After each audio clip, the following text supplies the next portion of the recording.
He turned to Lady Page, asking what she thought of the mansion, hoping that this time he would be able to see her happy, something he never got to witness in his past life. Lady Page, in awe, remarked on the grandeur of the place, but then her expression shifted to concern as she asked how they would manage to clean such a large space. Ian sighed, and with a resolute smile, promised himself that from now on, his mother wouldn't have to lift a finger for housework. Later, at the Imperial Palace of Green Reverdium, Ian prepared to greet Emperor Terry Green River. He adjusts his sleeve nervously, thinking that in his past life, he never had the chance to meet the Emperor in person. By the time he graduated from the academy, the Emperor was already on his deathbed. Ian recalls that Emperor Terry was celebrated for his wisdom and decisiveness and hopes he can learn something from him if possible. As he walks through the palace, Ian glances out the window at the prince's palace and notices the fifth prince, Ragnar, the son of a concubine. He wonders what Ragnar is up to at this moment. Ian knows that while Ragnar resembles the Emperor more than any of the other princes, he inherited his father's cold-heartedness rather than his benevolence. Ian clenches his fist, thinking of Ragnar as both his old friend and his worst enemy. He wonders what approach he should take when he meets Ragnar in this life. As Ian reaches the golden doors, an attendant informs him that Emperor Terry Green River is waiting inside. Ian steps into the room and kneels before Emperor Terry Green River, touching the ground with deep respect. The Emperor commands him to raise his head, referring to him as the hero of the North. With a warm tone, Terry Green River praises Ian for his remarkable achievements in such a short time. Ian bows in gratitude, offering his thanks. The Emperor gestures for him to stand, telling him not to be so formal, remarking that Ian probably wasn't taught proper manners. Ian rises, recalling that the Emperor's words mirror something Ragnar once said to him in the past, that he shouldn't try so hard because he hadn't learned manners. Terry Green River observes that Ian has come a long way and asks if he likes the mansion he has been given, referring to it as one of his royal homes. Ian glances at Crown Prince Hayden Green River, who waves at him with a smile. Ian quietly wonders why Hayden is present with the Emperor. He smiles at the Emperor, his eyes closed, and responds, saying that the mansion is so grand he could never have imagined it. The Emperor, not satisfied with just that, asks him again whether he likes it or not. Ian replies, affirming that he does, adding that his mother is also happy with it. The Emperor, leaning back with crossed arms, asks if Ian knows why he sent Hayden to bring him to the palace and gave him a mansion as soon as he arrived.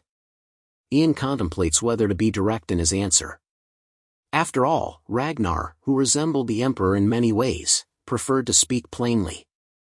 Ian considers speaking honestly but ultimately decides against it, reminding himself that he is still just 12 years old and should act like a child. Ian responds politely, telling the Emperor that it's because he is a bit more talented than others and that, according to rumors, his magic is superior to most. The Emperor raises an eyebrow, asking if Ian truly believes he's the only one who thinks he's more talented. Hearing this, Hayden Green River looks at the Emperor and refrains from questioning a child like that. Terry Green River turns his gaze to Hayden, noting that this is the first time he's seen his son protect someone. Understanding that supporting Hayden is wise, the Emperor shifts his focus back to Ian and confirms that he did indeed summon him here because of his talent. The Emperor goes on to mention that even knights and magicians have been praising Ian's abilities. He also acknowledges Ian's role in uncovering the spy and states that since a citizen of the Empire has made such an accomplishment, it is only right they are rewarded. He then asks Ian if there's anything he wants. Ian realizes this is a prime opportunity to secure the Emperor's support, something he's been contemplating for some time. However, he reminds himself to ask for something suitable for a child, not an adult. He looks up at the Emperor and shyly says that he would like to explore the palace. The Emperor, intrigued, asks him what he means by explore. Ian explains that he wants to roam freely through the palace, showing his mother all the beautiful things within. Hayden, noticing Ian's curiosity, steps in and informs the Emperor that Ian's real wish is to see the old ivory tower. He explains that Ian, like any child, is full of curiosity, so it would be best to allow him to explore. Ian smiles at Hayden's words, and the Emperor, amused, agrees to grant Ian's request. he orders an attendant to present Ian with a seal. The attendant hands Ian the seal, and the Emperor explains that as long as Ian is in the palace, he can use it to access almost any area. If Ian needs help, he can show the seal to anyone for guidance. The Emperor then asks if there's anything else Ian desires. Ian holds the seal carefully, thanking the Emperor, and humbly replies that he doesn't know what more he could wish for. The Emperor smiles, clearly pleased, and announces that he will personally reward Ian. He gestures to his servants, who bring a large box of gold coins along with several maids. The Emperor explains that the gold is a token of his reward, and the maids will be sent to Ian's mansion to ensure his comfort. Ian looks at the maids and realizes that his mother no longer has to worry about cleaning, a burden he's happy to see lifted from her shoulders. He thanks the Emperor once more and exits the throne room. As Ian steps outside, he ponders whether the Emperor is truly different from others. Instead of warmth, Ian senses a deep suspicion directed toward him, a feeling that reminds him of Ragnar. Looking down at the seal in his hand, Ian understands that the Emperor likely acts this way with everyone. Much like Ragnar, he recalls Ragnar's favorite saying, "Suspicion is fundamental for ruling and governing."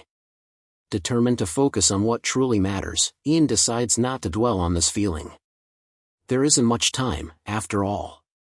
He approaches a nearby guard and asks where the garden is located. The guard eyes him suspiciously, but Ian presents the seal, explaining that the Emperor had told him to show it to anyone. Upon seeing the seal, the guard nods and tells him to follow, offering to guide him. Ian decides that he will pretend to explore the famous locations of the palace before heading to his true destination. After a while, he reaches the Empire Sanctuary. As he looks around, Ian recalls moments from his past life with Ragnar. Ragnar had once confessed that he loved this place but was never allowed to enter because it was reserved for the Emperor and Empress. Ragnar, only a prince at the time, had been forbidden from entering, but he vowed that one day he would. Shaking off the memories, Ian enters the sanctuary carefully. There, he finds a guard dozing off in a chair. Taking a moment to ensure he isn't disturbed, Ian casts a sleeping spell on the guard just in case. Using a light spell, he scans the room, his gaze fixed on the first Emperor's coffin. As he approaches the coffin, Ian's eyes widen. He has found it. Ian is collecting stoneheart mushrooms when he senses someone nearby.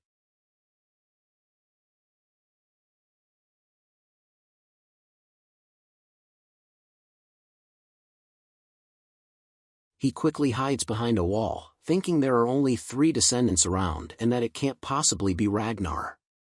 He peeks around the corner and sees a girl talking to a man. She mentions that not many people visit this place, so sound doesn't escape from the room. As the princess, she is responsible for managing the sanctuary. Ian realizes that the girl is the first prince's blood-related younger sister, Harry Green River. Kevin asks Harry why she doesn't inform the Ivory Tower about it. Harry growls at him, clearly frustrated, and reminds him that he already knows how dangerous the Ivory Tower can be. She presses her palms together with a smile, assuring him that the ancestors will understand her decision since it's for the sake of the Emperor and her older brother. Kevin smiles, closing his eyes, and says he will support her until the end. He then asks if she's memorized the basic spells he taught her last time. Harry replies that she has. Kevin asks her to demonstrate the light spell first. She suggests showing him the monoflow instead, and a small ball of light appears.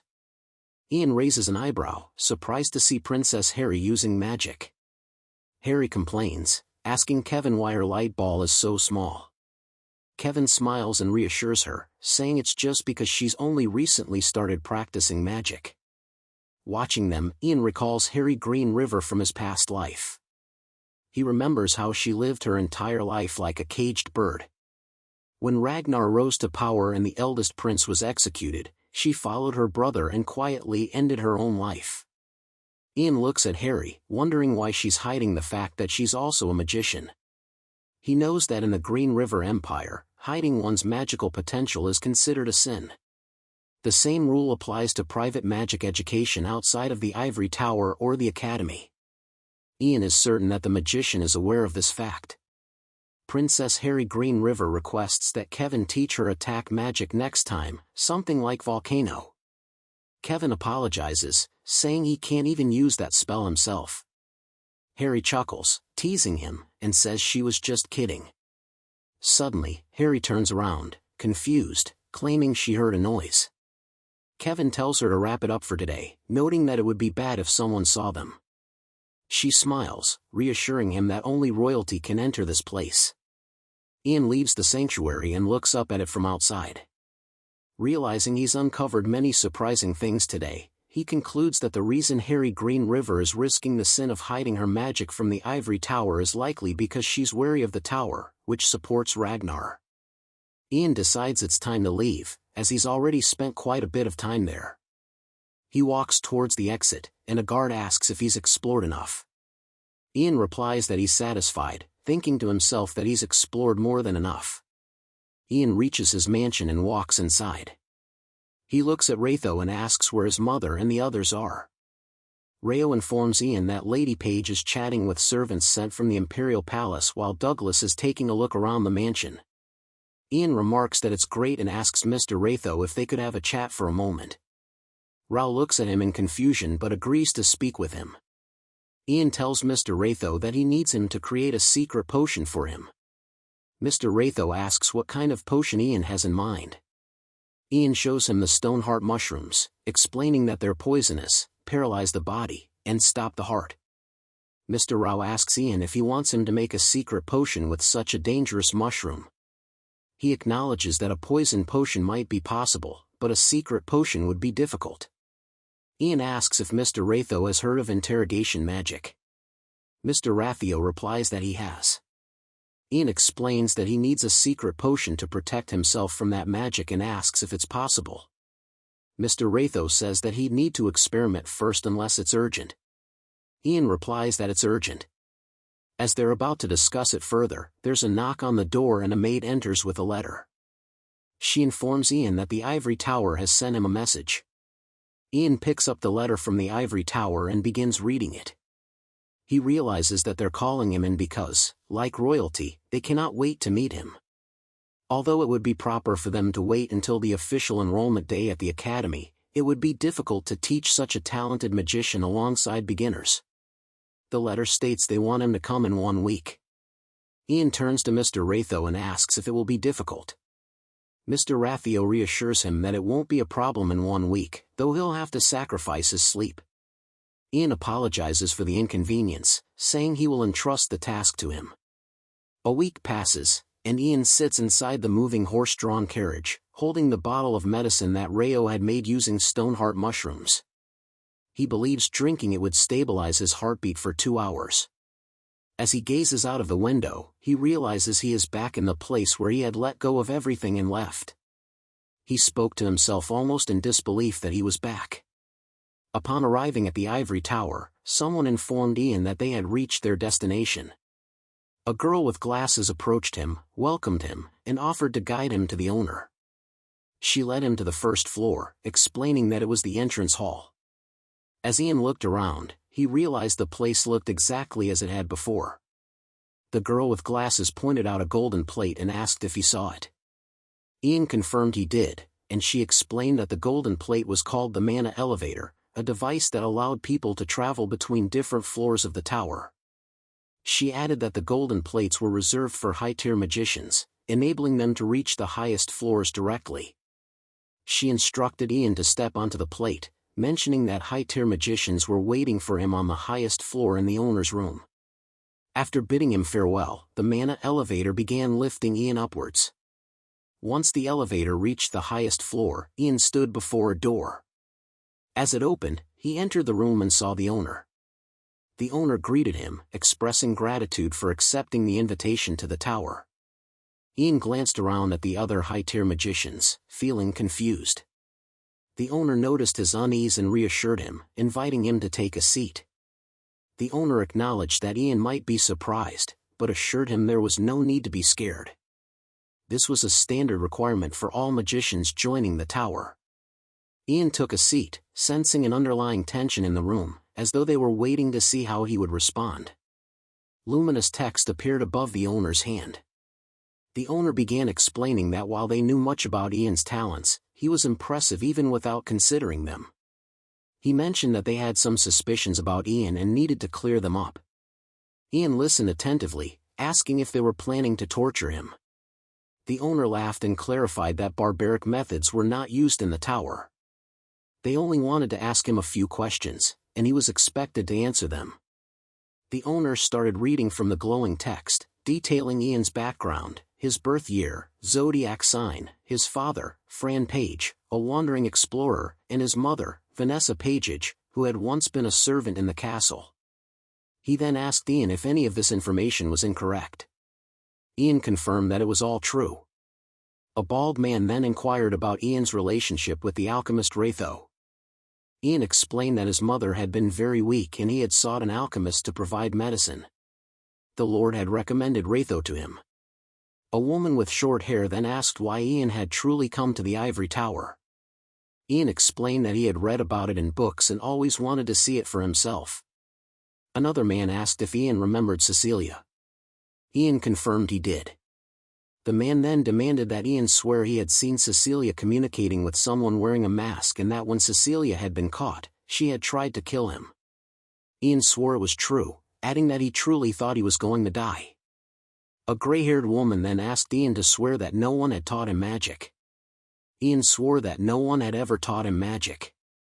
However, the woman pressed further, asking how Ian knew so many spells like Fireball, Spirit Summoning, and Frost Nova. She demanded a plausible explanation, not just a random excuse. Ian replied that he had simply imagined the magic starting with fire in his palm, and one day it had become a reality. To prove it, he conjured a fireball in his palm. A man in the room shouted in disbelief, questioning how such a thing was possible. The room buzzed with murmurs and speculation about Ian's claim. The owner of the ivory tower, observing that even the tower's most powerful interrogation magic had failed to disprove Ian's story, began to consider other possibilities. He wondered if Ian could be the reincarnation of the legendary first magician. Another possibility was that Ian had such a high-class magic ability that interrogation magic simply couldn't affect him. The owner studied Ian with growing intrigue, realizing that it didn't make sense for such a young child to possess so much mana. He was left wondering what Ian's true intentions were. Just then, a girl named Helen stepped forward, her eyes filled with fury. She approached Ian with an air of hostility, growling at the others to stop wasting time with pointless questions. She demanded that they ask the real question, glaring at Ian as she did so. The others tried to intervene, urging Helen to calm down. They reminded her that the owner and the others were here to ask Ian questions, but Helen ignored them all. Her attention was solely focused on Ian, and with an intense glare, she demanded to know what he truly was. Helen demanded that Ian tell them what he truly was, questioning why he was spouting nothing but nonsense. Ian, silently staring at her, recalled that before arriving, she had been the youngest fourth-class magician, known for her aggressive nature, earning the nickname Lady of Fire. He asked her if she didn't already know. Helen, now even more furious, demanded to know what he was talking about. Ian pointed at the luminous text and calmly explained that it clearly stated he was born in 488 and his zodiac sign was a red goat. He asked if she hadn't read it. Helen, her fists clenched in rage, yelled at Ian, furious that he dared to speak to her in such a way. The owner, observing the escalating tension, ordered them to stop. He declared it was enough and turned his attention to Ian, stating that he had one last question to ask. The owner mentioned hearing about an accident when Ian underwent his mana reaction test.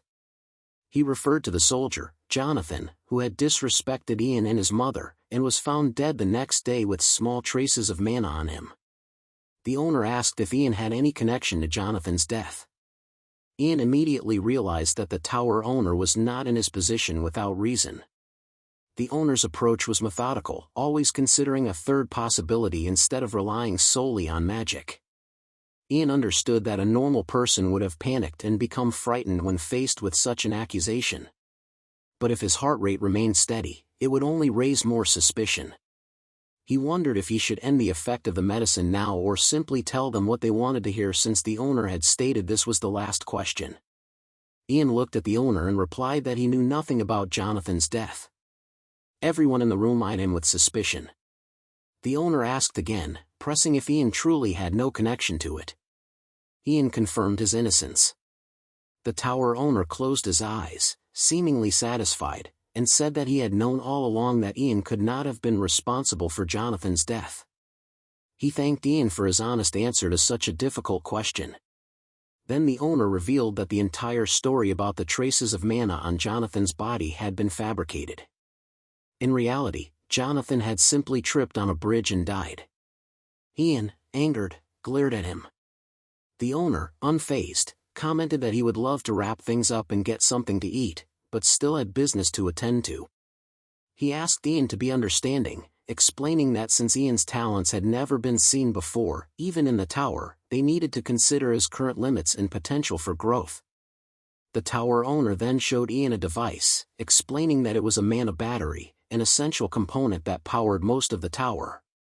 The battery, he explained, currently held very little mana, which is why it appeared blank. As more mana was added, its color would change to blue. The owner then asked Ian to add mana into it. Ian, confused, asked if he was supposed to add all of his mana. The owner confirmed, stating that since they were trying to gauge Ian's limits, he was expected to give his full amount. Ian stood up from his seat and walked toward the mana battery, contemplating its capacity. He considered that it could hold mana equivalent to that of a third-class master, but he decided that adding an amount similar to that of a second-class master would be the best approach. As Ian placed his hand against the mana battery, he reminded himself that if he showed the expected amount of mana, he could avoid suspicion and be placed in a decent class. But then a thought crossed his mind. He questioned why he was doing this at all. He reminded himself that he was just an 8th-class magician, not a philosopher or someone who would go down in history. Yet, he knew that magic was the only thing he understood, the only thing he could rely on. Ian continued adding mana into the battery, more forcefully than before, reminding himself that he had always lived strategically, calculating every move. He could give up power, authority, and glory, but magic was all that mattered. He poured everything he had into the mana battery, pushing his power beyond anything expected. Suddenly, the mana battery shattered, unable to contain the overwhelming mana Ian had channeled. Everyone, including the tower owner, stared in shock at the broken device. Ian, panting heavily, stood there, his energy having far exceeded that of a third-class master. Helen, in disbelief, picked up a broken piece of the mana battery, knowing it was only designed to hold up to a third-class master's mana. She looked at Ian, her mind racing, unable to comprehend how a child like him could surpass even a third-class master. As the realization settled in, Ian, still breathing heavily, walked away slowly from the scene. The sun gently touched the tower's balcony. One of the magicians slammed his fist on the table in frustration, declaring that all the rumors about Ian Page were true. Not only was he a 4th-class magician, but that meant he was on par with all of them except for the owner.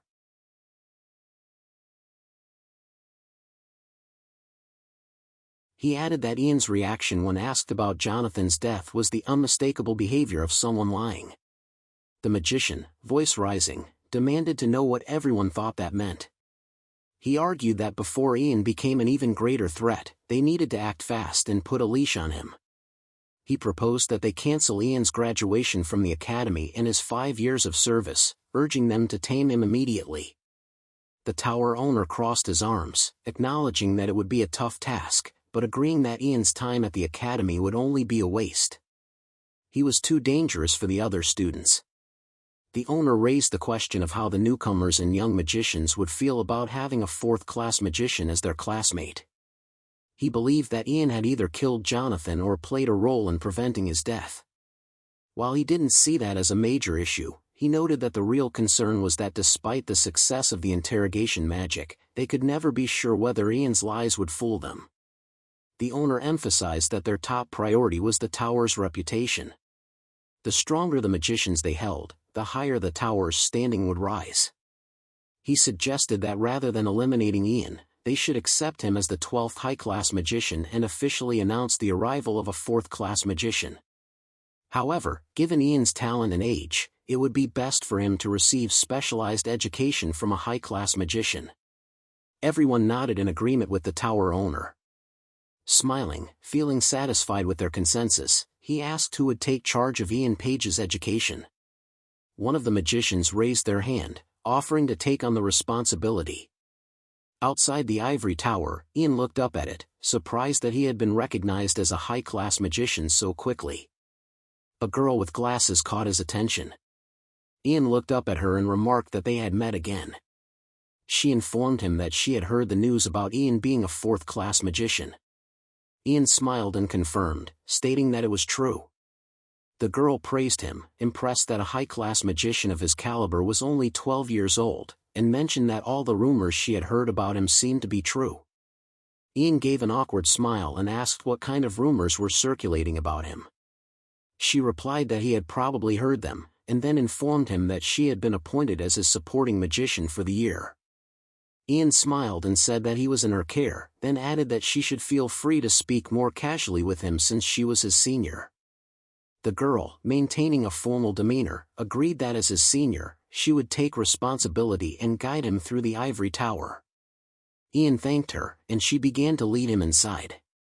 The girl showed Ian the ivory tower's magic academy and explained that he was supposed to be enrolled today, but instead he would be receiving special training from the high-class magicians.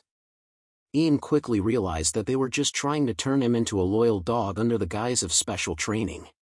He sighed, already having expected this from Herbert. As they walked, Ian glanced at his old academy friends.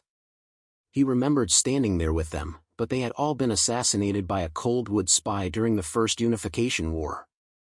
He never thought he would see them again. Ian smiled softly at the memory, thinking that while it might be hard to become best friends with them again, he should go and say hello to them soon. The girl led Ian to a door and explained that it was his personal laboratory. She mentioned that she had heard he would be using it, so she had cleaned it with magic. As Ian stepped inside, he realized that it was the same room from his past life. The girl looked at him with a smile and explained that when the tower was first built 300 years ago, there were 24 high-class magicians, but now there were less than half of that. So many rooms were left unused.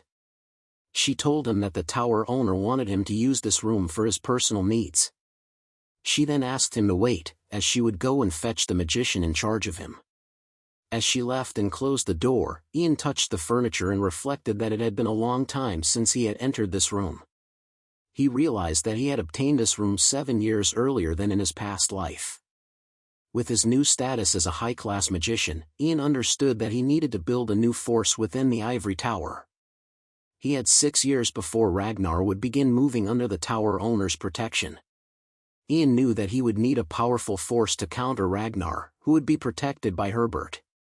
Ian understood that power in the tower was based on loyalty to the owner. So, if he rose above the owner in rank, there would come a time when he could seize control of the tower entirely. For now, Ian decided it was best to act like a well-behaved child.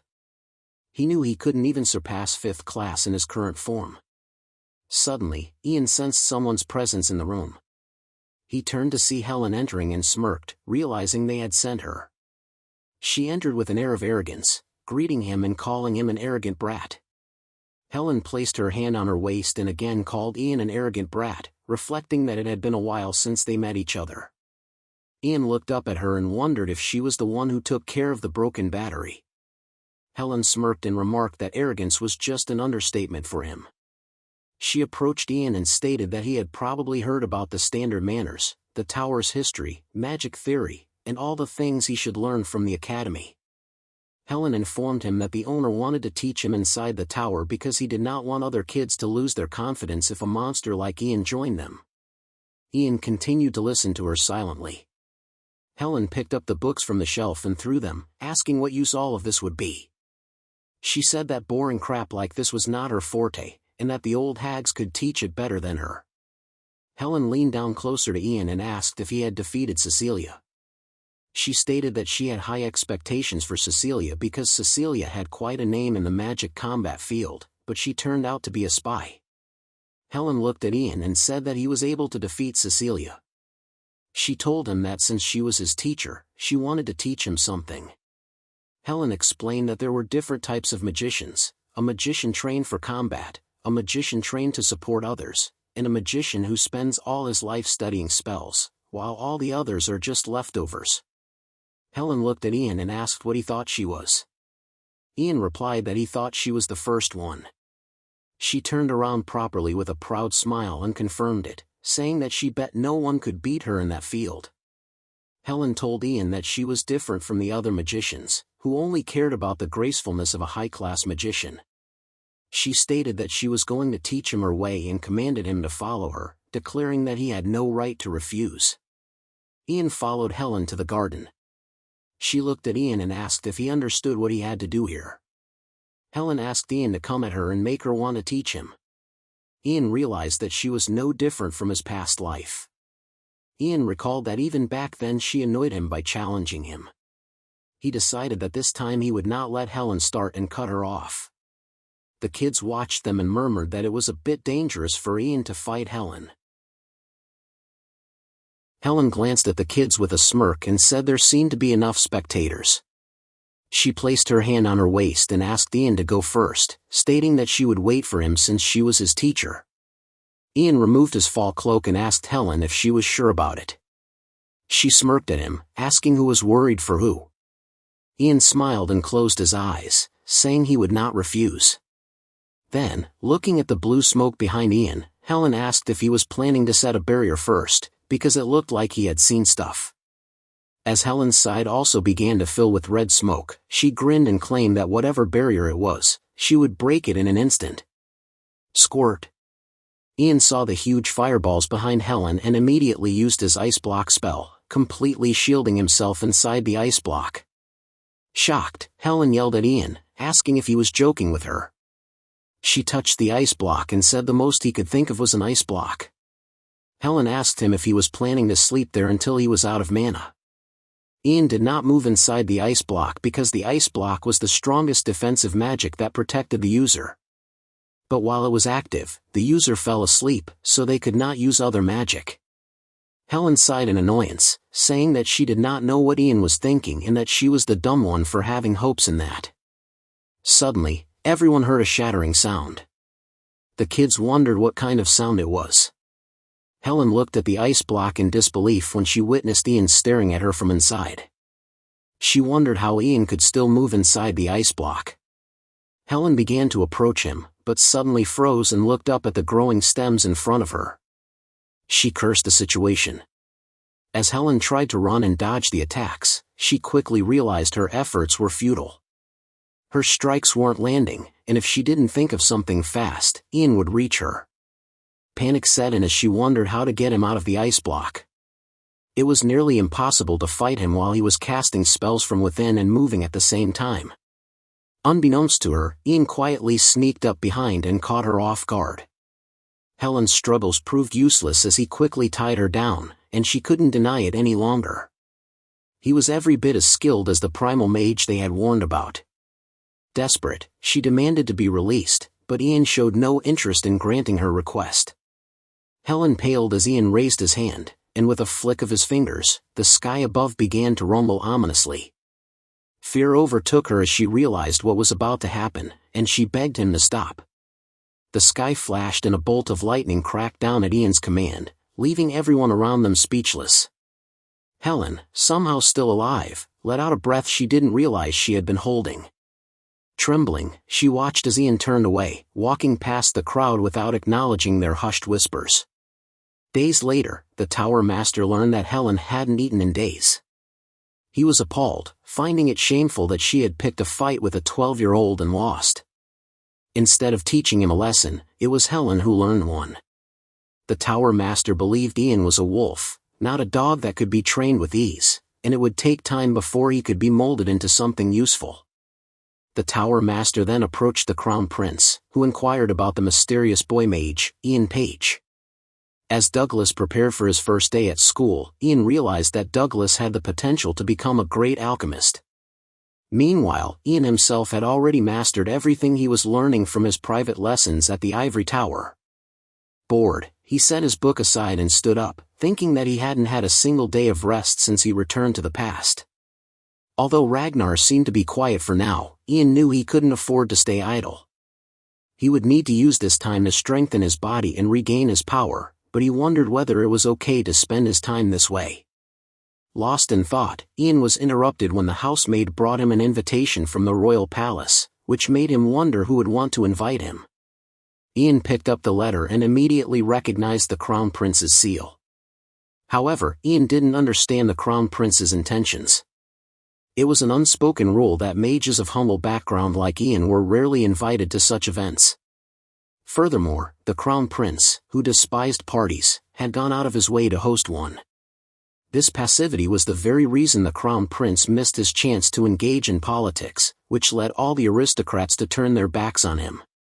Unlike his brother Ragnar, the fifth prince, who was socially active and cultivated strong connections with the nobility, the Crown Prince had little interest in such matters, making it easier for Ragnar to take the throne instead of him. Beyond politics, the Crown Prince was also known for his laziness and tendency to ignore his father's advice, even though the Emperor was the only person on his side. Ian couldn't quite make sense of the Crown Prince's actions, but hoped it was for the best.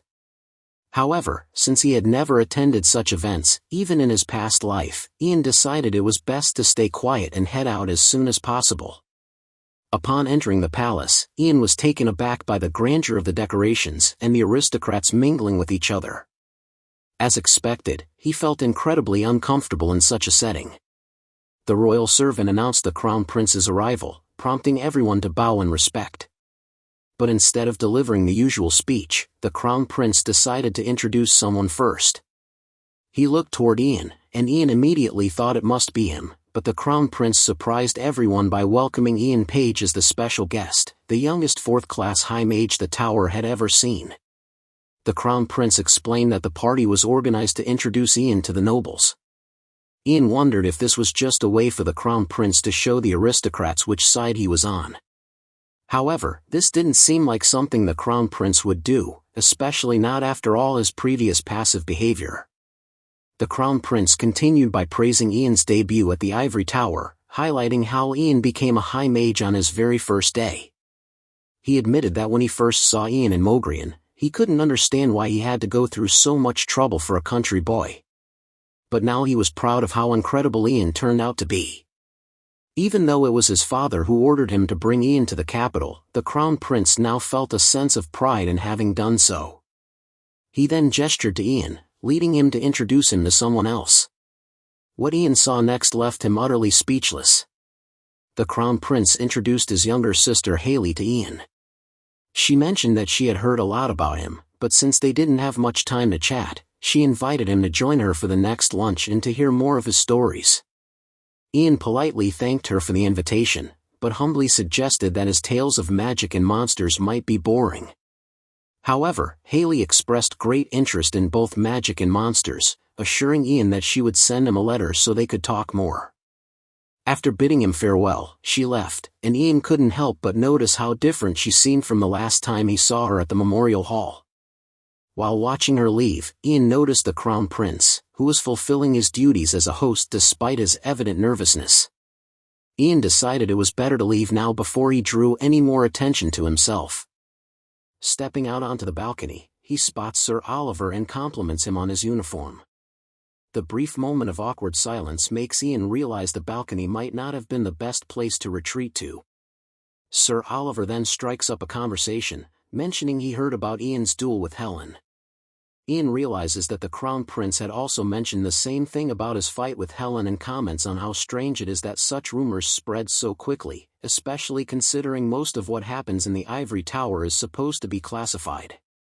Oliver responds that a knight wouldn't survive if he didn't know how to gather information, especially in times like these. Ian agrees, understanding the weight of the situation. Times like these, he mutters, referring to the way a handful of mages have dominated the Empire's military power, leaving knights to become mere ornaments with little real influence. Oliver continues, saying he's impressed by Ian, not just for becoming the youngest fourth-class high mage, but also for defeating Helen, the Lady of Fire. He adds that it's obvious the Crown Prince is backing Ian, as everyone knows how much the prince dislikes these social events, yet he went to the trouble of hosting one for Ian. Concerned, Oliver then asks where Ian's allegiance lies. It's widely known that the mages of the Ivory Tower support the Fifth Prince, so Oliver wonders if Ian might be aligned with him. Ian dismisses the question, saying it's impossible to give a clear answer in these circumstances. However, Oliver, as the Crown Prince's knight, insists on knowing if Ian is an ally or an enemy. Oliver Raywood is a loyal knight who stood by the Crown Prince until his last breath, and trusting in that loyalty, Ian decides to be honest with him. He admits that he's not sure yet where he stands, but he's certain of one thing: he'll never be in favor of the Fifth Prince. Oliver looks around, checking if anyone overheard their conversation, but Ian reassures him by casting a spell to make sure no one else can hear them. Oliver then asks if Ian would be willing to be his training partner until he makes up his mind. Ian declines, pointing out 2 reasons. First, he worries that Oliver might come after him once he learns how to fight a mage. Second, there's nothing in it for him. Although Oliver can't promise he won't come after Ian later, he offers him a necklace. He explains that the Queen gave it to him on the day he was appointed as the Crown Prince's knight. The Queen had told him that it was enchanted with a spell that could clear his mind. Ian recognizes the necklace as one of the treasures that was never found in his past life, with its last known owner being the Queen. Oliver offers the necklace to Ian, telling him that it would be of much more use to Ian than to a knight like himself. He explains that the Queen gave it to him as a token of his duty to protect the Crown Prince at all costs, and by giving it to Ian, he feels it would be the best way to honor her, certain that she would understand his decision. Ian accepts the necklace, but just as he does, a sudden blast diverts their attention. Upon hearing the explosions erupting around the royal palace, Ian and Oliver rush inside. Concerned for the safety of the Crown Prince, Oliver begins searching for him. He approaches the Crown Prince and his sister Haley and checks if they are unharmed. After confirming the Crown Prince is fine, Oliver turns to the royal guards to inquire about the situation outside. The guards inform him that the explosions are originating from inside the palace and the emergency communications network has been activated. All forces are currently investigating the cause. The mention of the emergency communications network catches Ian's attention. The royal palace's emergency network connects all the orders of knights, the Imperial Army's headquarters, and the Ivory Tower. It's the only system capable of gathering all forces when the palace is in danger. If the emergency network has been activated, that means every Imperial soldier and mage will soon converge on the royal palace. Ian wonders if that's what the explosions were meant to accomplish. Struck by a sudden realization, he casts a mana barrier around Haley and the Crown Prince. He then asks Haley if she knows how to inject mana into the barrier, explaining that her help would be useful. Ian moves on to the maids, asking if anyone by the name of Isabel is around. One maid confirms Isabel was assigned to the Queen's castle but wanted to see the party, which confirms Ian's suspicion. It's not Isabel they're after, it's Cecilia. The explosions were just a distraction meant to divert attention while they move in on her, especially now that the Ivory Tower's guard is down.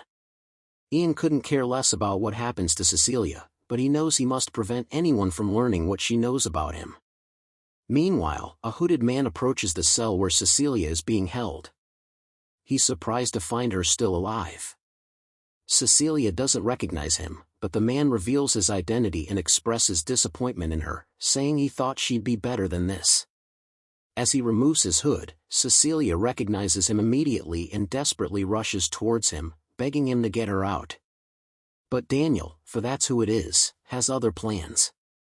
Cecilia tells him she didn't say anything. It was Ian Page who knew everything about the Cold Walkers and even the mana engraving she herself didn't know existed. She adds that Ian also knew about the mana engraving, which was a secret even she wasn't aware of.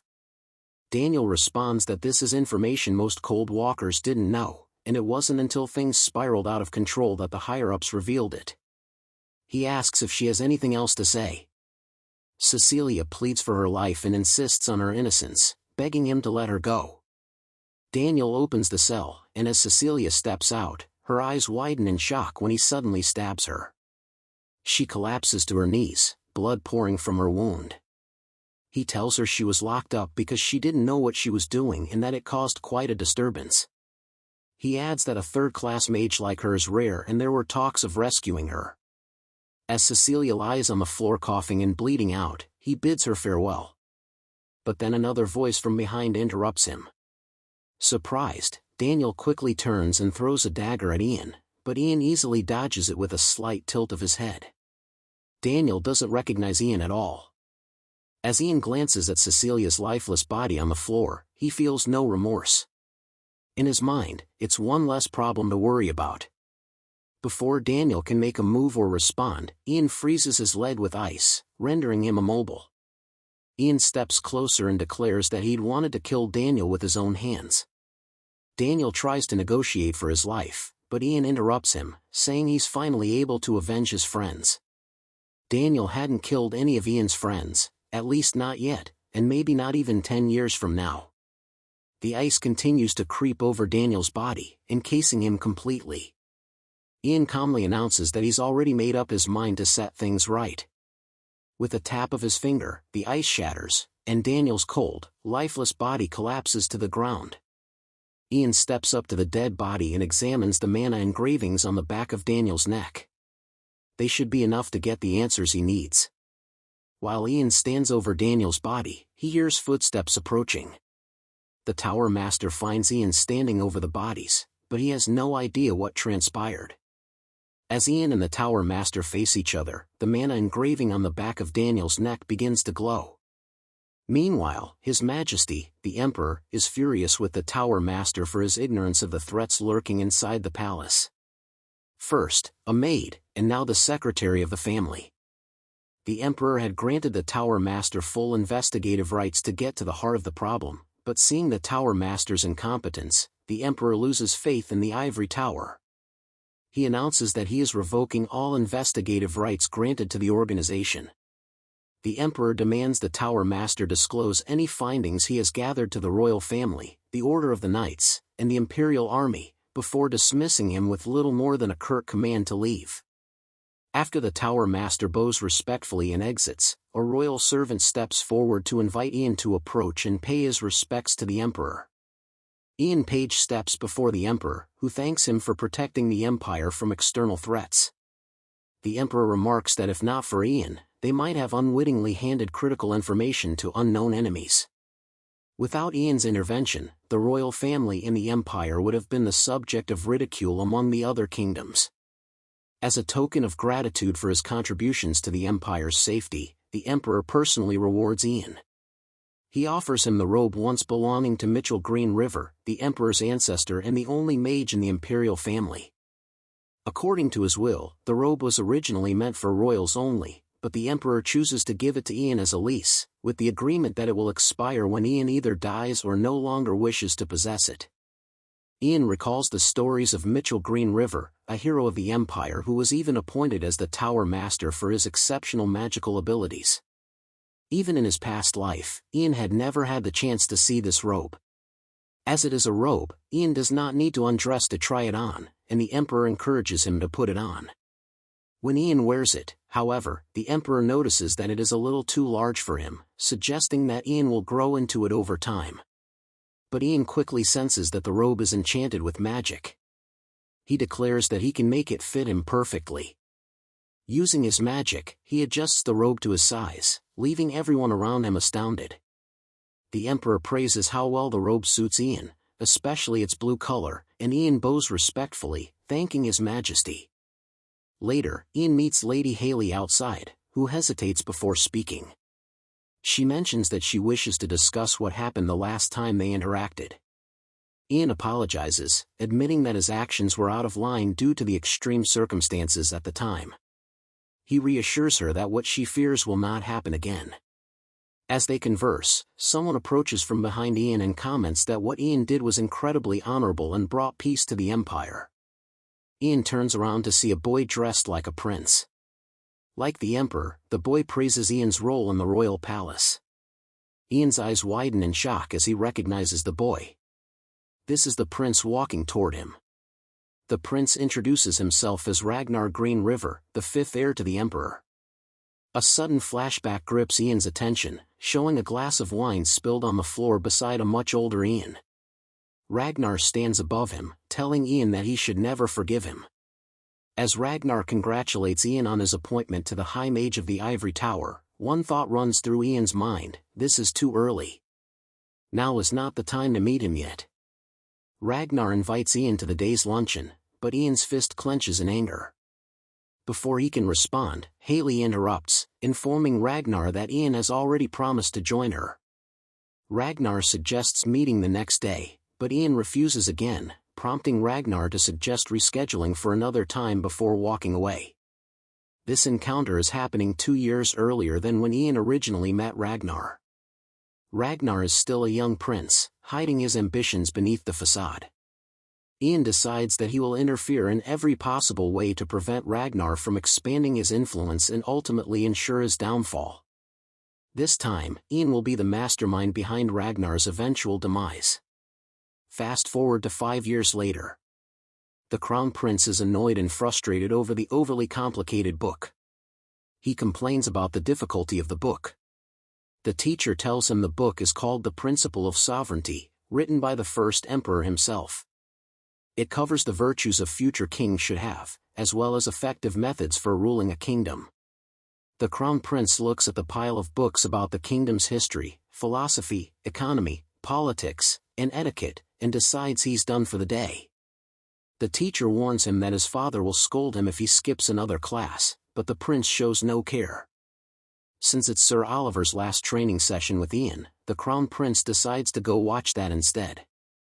Meanwhile, at the knight's main training field, Sir Oliver stands holding his sword firmly and thinks to himself, this is his last chance to defeat Ian in training.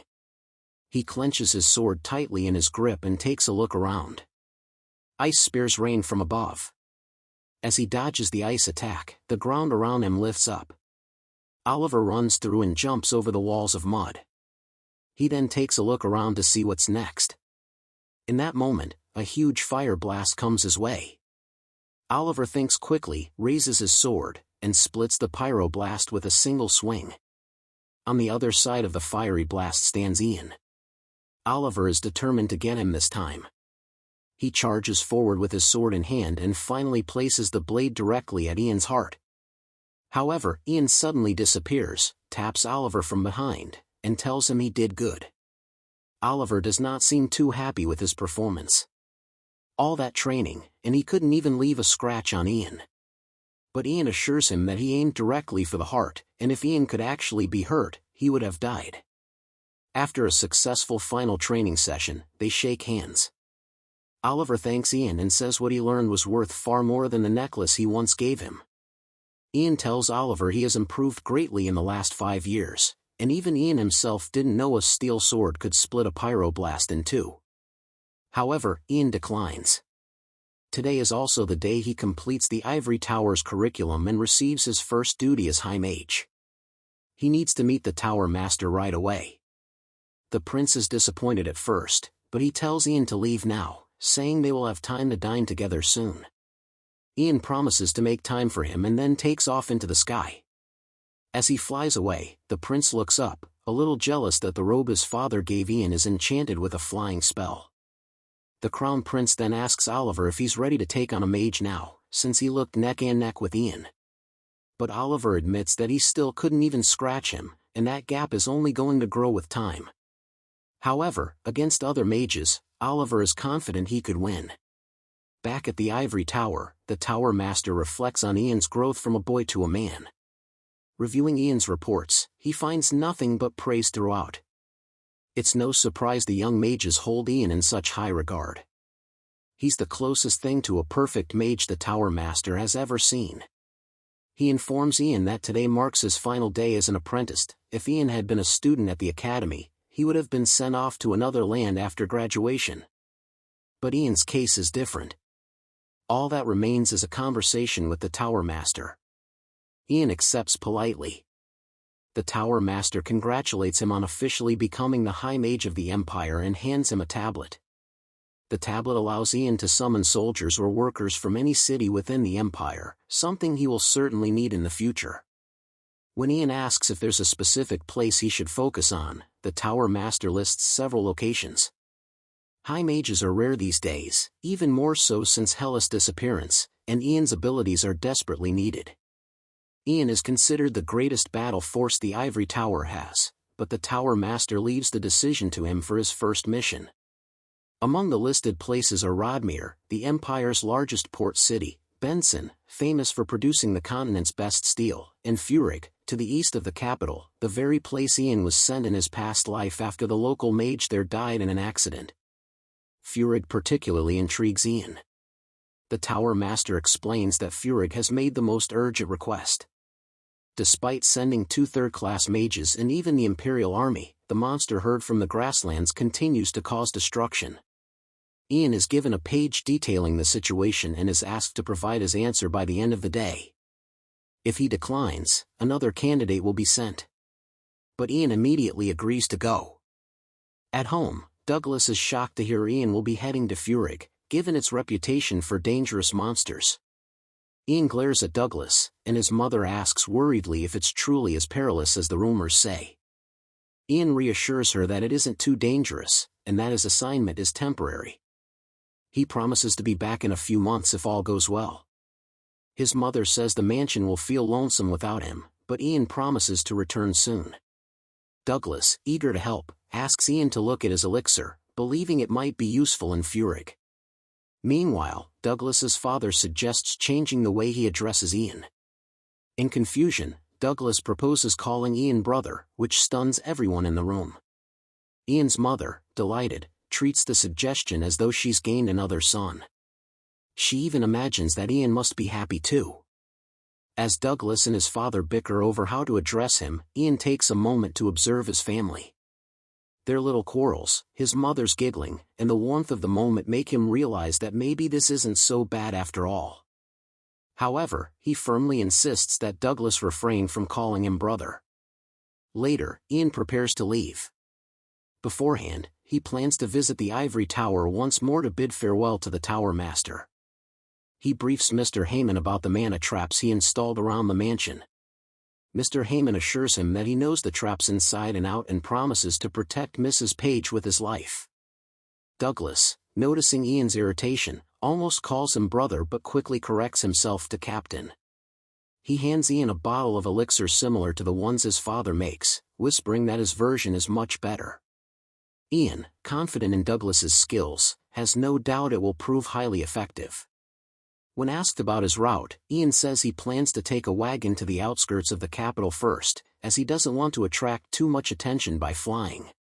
His mother comes by with snacks for his journey, reminding him to finish the first container by the end of the day, as the others contain jerky and dried fruit that will last longer. She also packs his favorite red bean pies. Ian hugs her, promising to return soon. As he leaves, Ian accepts that he must trust in his family's safety. The mansion is under the royal family's protection, the city's public security is solid, and his mana traps serve as the final safeguard. He's confident Mrs. Page will be safe. Reflecting, Ian realizes it has been 25 years since he last set foot in Furig. Meanwhile, in Furig, an army camp is under attack by monsters. The captain shouts orders to his soldiers, telling them not to die before bringing him the heads of 100 monsters. As the battle rages, another soldier arrives with news that the supply unit in the rear has been ambushed by orcs crossing the mountains. This shocks the captain, as orcs usually fight on the front lines. He quickly orders mages in squads 2 and 3 to hold the fort while squad 1 follows him to the rear. Mounting his horse and unsheathing his sword, he leads the charge, determined to cut down any orc in sight. Despite their lack of intelligence, the orcs' strength lies in their unity. The inexperienced supply unit is no match for them. Fearing he is too late, the captain spurs his horse faster. Suddenly, snow begins to fall. The canyon ahead is blocked by an ice wall, and the monsters freeze solid. The sudden weather change confuses the captain. Then he spots someone standing atop the ice wall. The soldiers surround the man with spears pointed, demanding he reveal himself. Calmly, the man introduces himself as Ian Page, High Mage of the Empire, sent by the Ivory Tower. The soldiers are left stunned. The captain, impressed, praises Ian's great victory against the goblin army of Mogrian Mountain and extends his hand in respect. Lord Callian Pierre, intrigued, asks Ian for a moment to talk. He explains that while the monster attacks were expected, the scale of them is far greater than anticipated. The monsters seem determined to destroy everything, which makes him suspect something is wrong in the Great Plains. He says he made 2 requests to the palace and the ivory tower, first, for soldiers and supplies to hold back the monsters, and second, for a capable high mage to put an end to this threat once and for all. Lord Callian expresses admiration for Ian's power, particularly the ice wall and the force with which he destroyed the goblin army. But he warns that blocking the canyon is only a temporary solution. The Empire has been at war with monsters from the Great Plains for years. The soldiers are weary, and supplies are scarce. Had reinforcements and supplies arrived, they could have held out longer. But the Empire has turned down his request. Now, instead of an army, they have Ian. Lord Callian suggests finding a sustainable solution. Ian reassures him that the ice wall will hold for 10 days, giving them time to monitor the mountains for monsters. During those 10 days, Ian plans to investigate the Great Plains to uncover the true cause of the attacks, and, if possible, find a solution. Lord Callian is impressed by Ian's confidence, but points out that even the numerous soldiers he sent over the past few months have returned with no results. All they've discovered is that the monsters, once divided, have now joined forces and are only attacking humans rather than each other. He gestures to the map and explains that the monsters are not just attacking the Green River Empire, but also the Coldwood Empire to the north and the Principality of Ro to the west. While some nations are less affected due to fewer access points, the majority of the attacks are concentrated on the Pyric estate thanks to the Great Serpent's Gorge, which allows the monsters to attack in larger numbers. What confounds Lord Callian, however, is that the Aboriginal clan on the southern border has not been attacked by the monsters. It's as though something is keeping the monsters at bay there. While they suspect the cause of the recent turmoil lies in the south, the waves of monsters have been too overwhelming to allow them to break through and reach the lands of the native tribes.